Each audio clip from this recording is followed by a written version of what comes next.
지도부 출범 이후 당 지지율 하락으로 고심하고 있는 여권. 새로운 혁신과 변화를 통해 진정한 보수의 길을 강조하고 있는 유승민 전 국민의힘 의원. 4선 국회의원.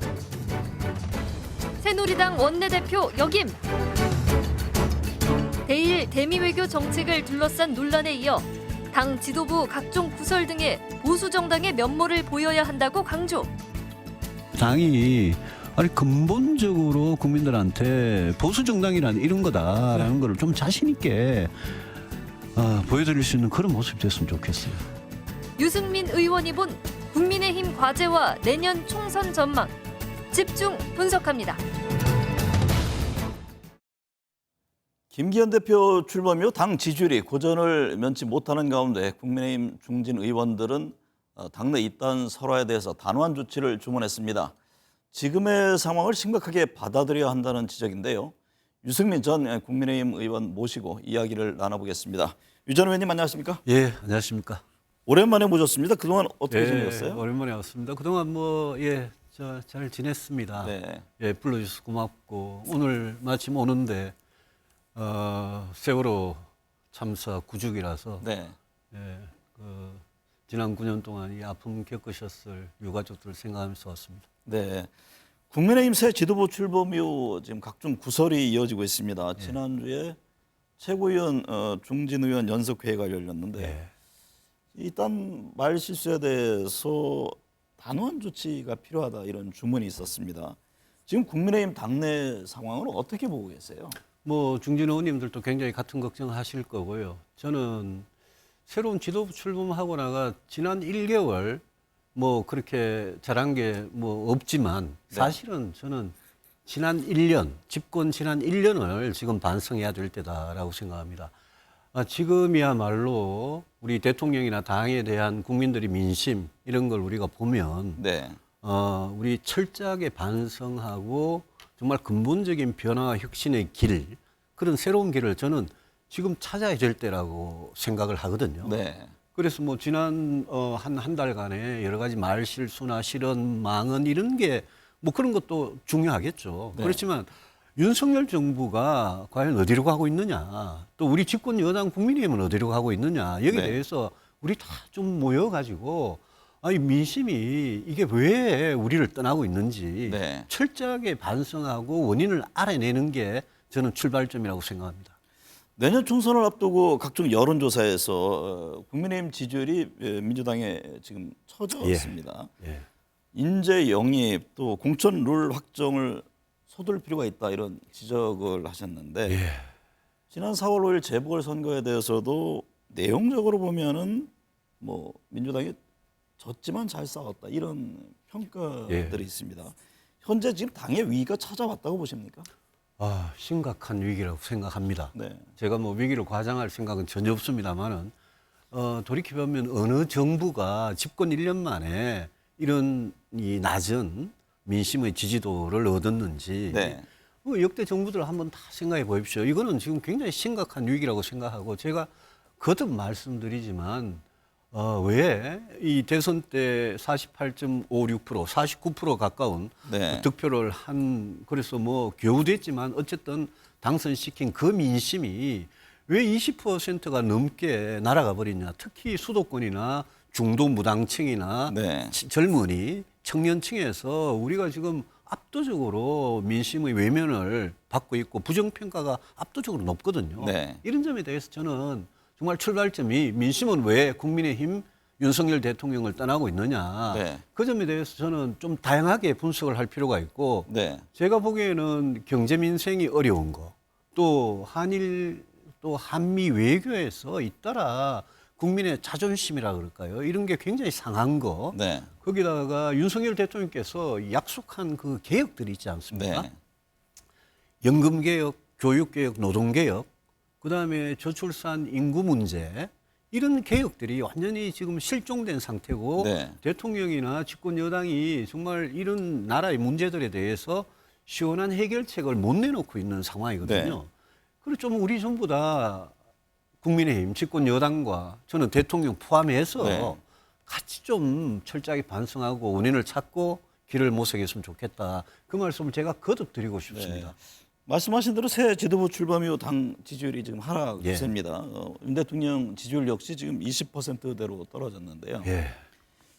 지금 이런 당의 모습, 지지율이 하락한 데는 대통령의 책임이 크다고 말한 바가 있습니다. 또 하나 제가 재밌게 들은 게 지금의 상황이 2016년 박근혜 정부 시절 총선 패배 때와 비슷하다 이런 지적을 했는데 이렇게 바라보는 이유는 뭡니까? 대통령 책임이 크죠. 저는 윤석열 대통령을 뭐 일부러 비난하려고 이런 게 아니라 윤석열 대통령께서 수단과 방법을 가리지 않고 지금 국민의힘을 대통령 1인이 지배하는 뭐 사당 비슷하게 이미 만들어 놓고 지금 국민들께서 보는 이 국민의힘의 모습이 결국은 그 결과이거든요.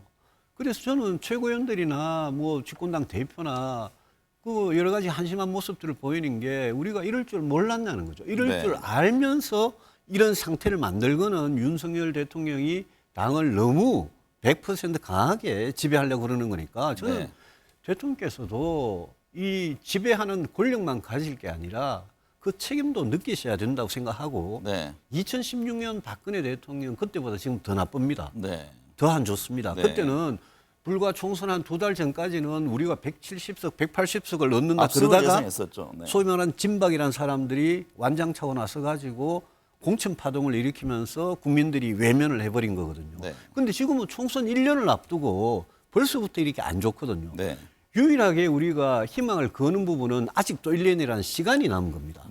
우리가 정말 반성하면 그러면 변화와 혁신의 길로 갈 수 있거든요. 그런 점에서 저는 뭐 저를 포함해서 누구든지 그동안에 대해서 반성하고 새로운 길 찾지 않으면 이거는 지금 대통령이나 당이 망하는 길로 가고 있다. 그게 권력자가 망해서 문제가 아니라 나라와 국민들한테 얼마나 큰 피해가 가겠습니까? 지금 당내 상황을 보면요. 전광훈 목사 관련 논란이 벌써 한 달째 지금 진행 중입니다.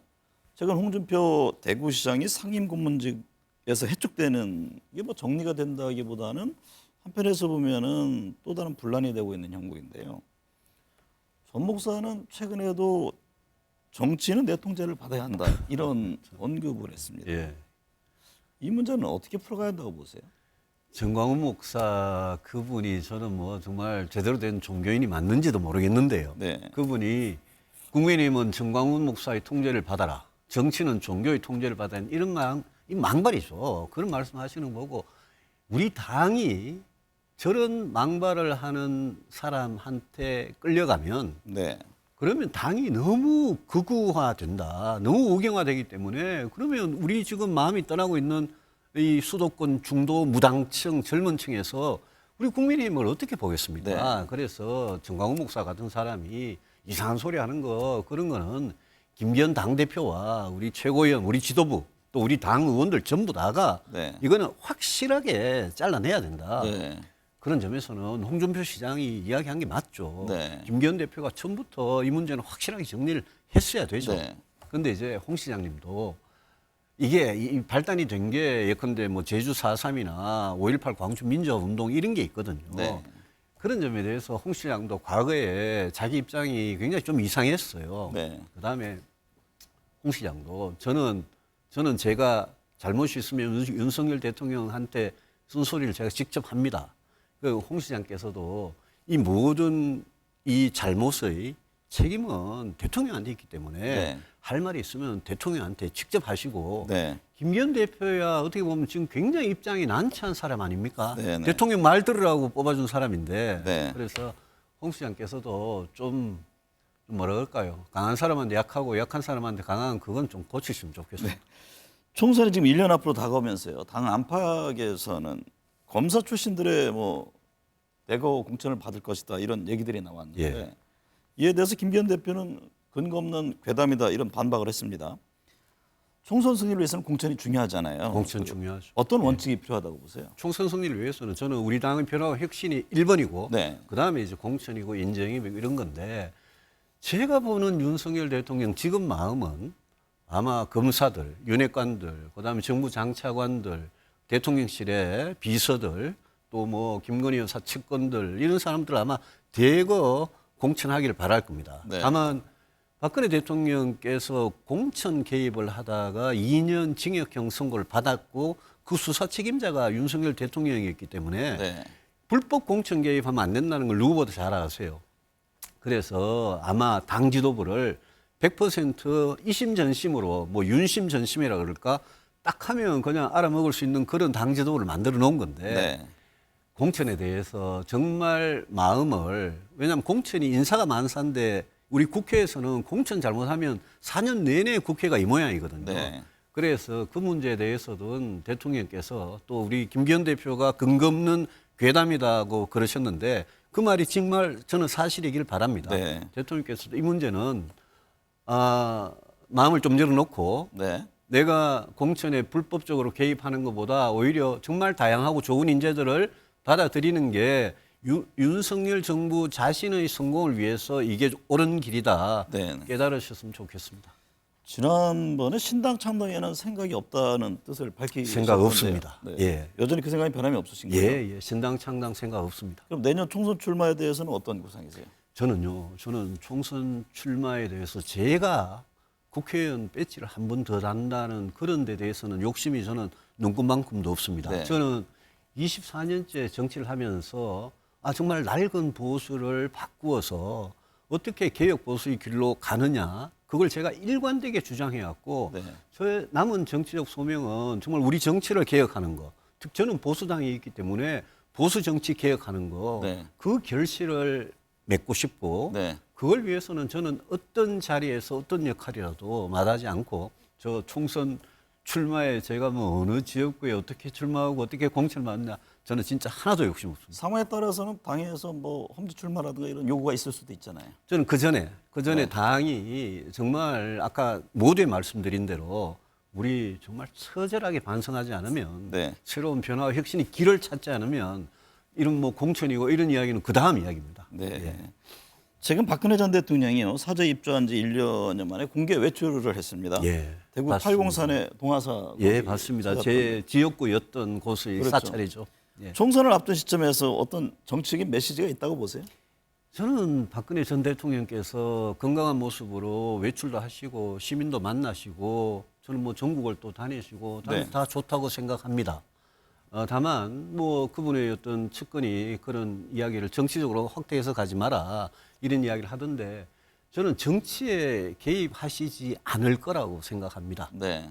개입해서도 안 된다고 생각합니다. 지금 대구 경북에 가면 뭐 최경환 전 부총리, 우병우 뭐 전 수석 또 유영하 변호사 이런 분들이 어디 출마를 한다 이런 이야기들이 돌아다니는데 네. 저는 그런 부분에 대해서 우리 당과 또 대통령도 다음 총선에서 만약 그런 공천이 이루어지면 네. 제일 중요한 게 수도권 선거인데 그거는 굉장히 안 좋은 영향을 미칠 거라 보는 거죠. 네. 지금 대일 외교에 이어서 지금 미국 정부기관의 대통령실 도청 예. 의혹이 예. 터지면서 지금 논란인데요. 대통령실은 미국의 입장과는 달리 도감청 의혹 처음 이제 거짓이다 이런 입장을 냈습니다. 예. 야권에서는 뭐 당연히 이게 저자세 외교에 대한 비판들이 있었는데 현재 외교안보 논란 어떻게 보고 계세요? 그 점은 야권에서 뭐라 그러기 전에 제가 먼저 비판했습니다. 왜냐하면 아니 미국도 지금 부정하고 있지 않은 거를 왜 우리 대통령실 나서가지고 이게 위조다 가짜다 그러고 도청이 마치 없었는 것 같이 이야기해요. 미국도 지금 그 기밀 유출한 그 일명을 잡았지 않습니까? 네. FBI가. 그래서 제가 이걸 지난번에 한일 외교 정상회담 이후에 여러 가지 민심이 악화된 거 또 이번에 미국의 도청 사건 보면서 이런 생각이 들었습니다. 여기는 두 가지 신뢰의 문제가 있습니다. 네. 하나는 대통령과 국민 사이의 신뢰의 문제가 있고 또 하나는 동맹이나 우방국가, 국가 대 국가 사이의 신뢰의 문제가 있는 거죠. 그런데 대통령과 국민 사이의 신뢰가 저는 더 중요하다고 생각합니다. 지난 가을입니까? 바이든 날리면 사건, 그것도 아무것도 아닌 실언인데 네. 대통령과 국민들 사이의 신뢰가 깨지는데 아주 결정적인 역할을 했거든요. 이번에도 미국이 도청했고 미국이 잘못했었는데 우리는 피해자인데 네. 일본도 마찬가지죠. 우리가 피해자잖아요. 네. 근데 우리가 먼저 나서가지고 가해자의 마음을 열고 일본의 경우에 미국의 경우에 우리가 먼저 나서가지고 도청이 없었던 것 같이 네. 위조인 것 같이 또 이거 하면 뭐 잘못 이야기하면 동맹을 끊는다 이러는데 진짜 중요한 거는 동맹 간에도 네. 할 말을 하고 서로 당당하게 하고 잘못된 거는 고치고 이래야지 70주년 맞이하는 한미동맹이 더 건강해지는 거 아니겠습니까? 네. 그런 점에서 저는 대통령께서 왜 이런 중요한 외교의 문제를 가지고 이 국민과 정부 사이에 신뢰가 지금 깨지고 있는지 어떻게 하면 정말 그 정부가 신뢰받는 정부가 될 수 있는지 그거 생각해 보시면 답이 네. 나올 거다 생각합니다. 이달 말에 한미 정상회담 예정돼 있잖아요. 예, 지금 뭐 반도체법이라든가 인플레 감축법 IRA 또 외교안보 현안 여러 가지가 있습니다. 이번 한미 정상회담에서 핵심 의제 또 꼭 성과를 내야 하는 건 뭐라고 보세요? 저는 1번은 경제 회담이 돼야 한다고 생각합니다. 뭐 동맹 70주년을 축하하고 이런 건 중요하지만 지금 반도체 지원법이나 IRA 그 인플레 감축법 미국이 네. 그게 우리 반도체, 전기차, 배터리 우리 산업에 엄청난 영향을 미치고 있고 또 우리 산업이 지금 중국하고 이 경제 관계를 완전히 끊을 수가 없습니다. 미국도 중국하고 투자하고 교역하고 다 하거든요. 네. 그래서 이번에 저 워싱턴 가시면 이 반도체, 전기차, 배터리 등 우리 산업이 미국으로부터 반도체 지원법이나 IRA로부터 너무 심한 규제를 받지 않고 네. 또 우리가 어느 정도는 반도체 동맹을 하면서도 어느 정도는 중국하고 무역 투자 관계를 계속 할 수 있는 네. 그런 여지를 대통령께서 꼭 만들어 오시길 바라고 두 번째는 안보죠. 네. 북한 핵 문제 이거는 뭐 정말 우리 머리 위에 지금 바로 닥친 문제이기 때문에 저는 이번에 가서 그냥 뭐 미국의 전략자산이 한 번씩 와서 한미훈련 그 정도가 아니라 북핵을 확실하게 억제하고 우리 국민들께서 진짜 안심할 수 있는 그런 확실한 방안을 미국 대통령하고 대통령 대 대통령의 대담이니까 네. 그걸 좀 꼭 좀 얻어오시면 좋겠습니다. 검찰이 지난 2021년 민주당 전당대회에서 지금 수천만 원 규모의 불법 정치자금 모관 정황에 대해서 수사를 하고 있습니다. 민주당은 이제 국면 전환용 기획 수사다라는 반발인데 의원님은 당이 법적 정치적 책임을 져야 한다 이렇게 언급했습니다. 당연합니다. 예. 민주당이 어떤 모습을 보여야 한다고 보세요? 민주당이 국회에 지금 절대적인 권력을 가지고 그동안 나라를 위해서 뭘 했는지 지난 1년간 좀 기억나는 게 아무것도 없습니다. 근데 뭐 이재명 대표 방탄이나 하고 문재인 정권 국정 실패한 거 그거 비호나하고 이러다가 이제 돈봉투 사건까지 터졌습니다. 이거는 민주당이 기획수사다 이렇게 할 게 아니라 스스로 진상조사 당연히 해야 되고 네. 이거는 검찰 수사하는데 민주당이 조금이라도 딴소리 하면 안 된다고 생각합니다. 네. 저는 정말 깨끗한 정치를 위해서 노력해왔지만 민주당이 이번에 돈봉투 사건을 보고 야 민주당이 진보라 그러면서 어떻게 저렇게 위선적이고 타락하고 썩었느냐. 네. 혐의가 사실이란 말이죠. 그래서 이거는 민주당이 아무 소리 하지 말고 검찰 수사에 무조건 적극적으로 협력을 하고 잘못된 부패한 부분은 스스로 도려내지 않으면 국민들께서 정말 진보 정치의 위선에 대해서 타락에 대해서 아주 네. 큰 경종을 울릴 거다. 그렇게 네. 제가 좀 비판을 합니다. 네. 양국관리법에 이어 간호법 처리를 두고도 여야는 극명하게 충돌하고 있습니다. 민생을 외치지만 국민들 눈에는 이전 투개장 그 자체입니다. 정치란 무엇인지 대화 타협은 어디로 간 것인지 안타깝습니다. 오늘 함께해 주셔서 감사합니다. 네, 고맙습니다.